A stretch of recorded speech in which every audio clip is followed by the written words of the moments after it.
What's up, everybody? I'm Michael Allen, and this is the Movie Minute. This episode of the Movie Minute, we are talking about video game adaptation, a Minecraft movie. So, if you're looking for a non-spoiler review from a filmmaker perspective, let's jump on in.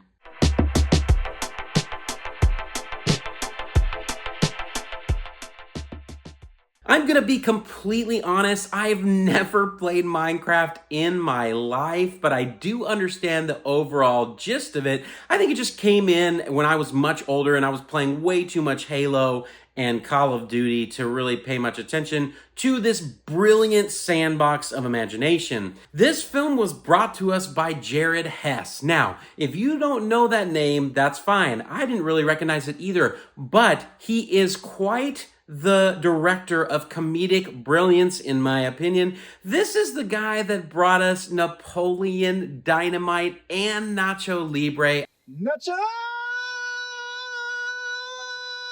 Those movies are comedic brilliance. You may disagree with me, but they are amazing. They know what they are doing. They know what style of comedy they are, and they hit it. And so I think Jared Hess was quite the choice for a Minecraft movie. Just as a note, I saw this film with all four of my children. I have 4 kids, 11, 9, 7, and 4. And so it's quite the range. And boy, are we going to talk about some interesting things with this movie. The gist of the story of Minecraft surrounds Steve, who is this boy who dreamed of working in the mines, and he finds this mysterious artifact that transports him to the Overworld, a world built out of cubes where he can let his imagination run wild and create whatever he wants. The movie then pulls in these 4 misfits played by Jason Momoa, Sebastian Hansen, Emma Myers, and Danielle Brooks,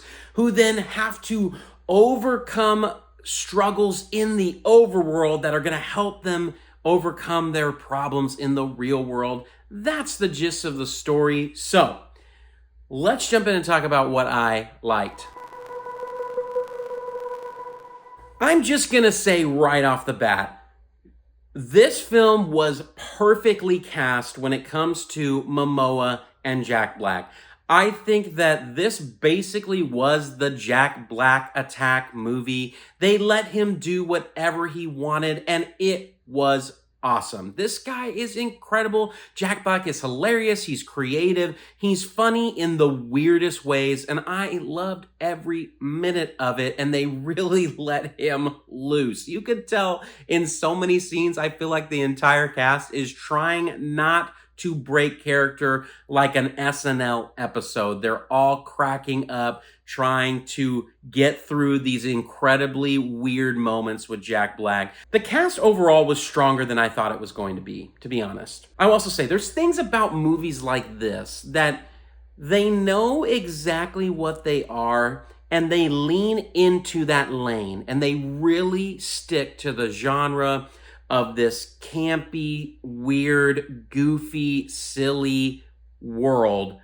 And it all just works in the stupidest, most idiotic, weird ways. I laughed a lot in this movie. And the amount of butt jokes in this movie are, quite impressive. And I will tell you, my children absolutely died at every single butt joke that they made in this film.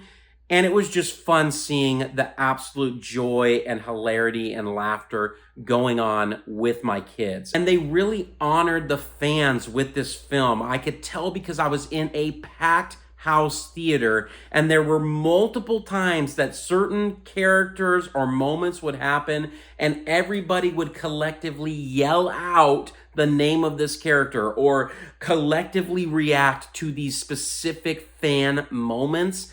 And I just couldn't help but tell that they really honored those well. So, the bottom line is this isn't a good movie. It really isn't. The narrative makes almost zero sense. Like, there's multiple times throughout this movie that things are happening that you're like, why is this happening? How did that happen?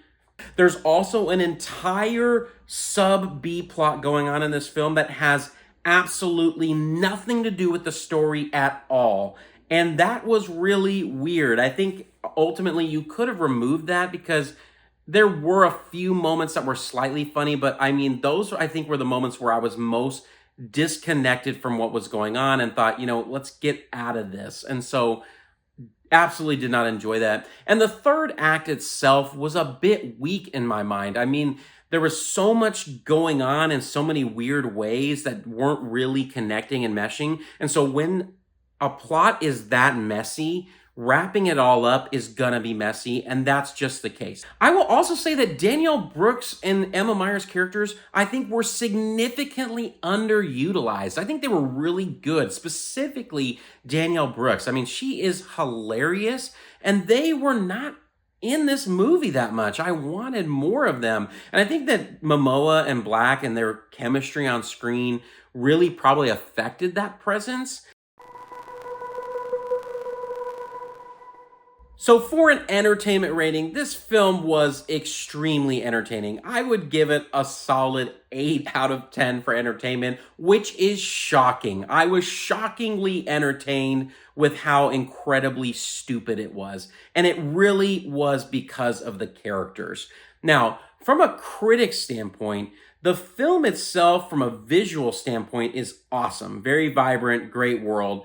But the script and the story were just rough. I'd probably give it a 6 out of 10. It just wasn't that great. It fell short in way too many areas. So averaged out 7 out of 10 for a Minecraft movie, which kind of blows my mind, right? This movie was way more fun than I thought it was going to be. And that's an important PSA for all of you that are going, what the heck? He just gave a Minecraft movie a 7 out of 10. I'm a big believer in fun movies. If a movie knows what it is and it does it well and it makes you laugh, there's a reason for that film to exist. I think that this film, as flawed as it is, entertained my children deeply. This is going to be a rewatch for my kids. They're going to watch this movie over and over. It doesn't matter that the plot isn't the strongest. What matters is that it has heart and the characters were entertaining. That's what matters in a lot of movies.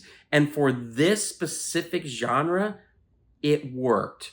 So from a batch standpoint, this is definitely a couch potato for me. I really enjoyed the film. It was funny, but I think it's very specifically geared towards a specific audience. So if you're a Minecraft fan or you're a parent looking for a fun movie for your kids, it's worth the theater experience. But outside of that, I think it's a movie that you can wait to stream. At the end of the day, a Minecraft movie was a successful adaptation of a video game IP that's going to entertain fans of the source material for many, many years, including my own children. So, thank you, Jared Hess, for making a film that is going to be watched hundreds of times in my household over the next year. If you're looking for more non-spoiler reviews from a filmmaker perspective, please like the video and subscribe. I would love to have you a part of this community with me. And until next time, everybody, peace out.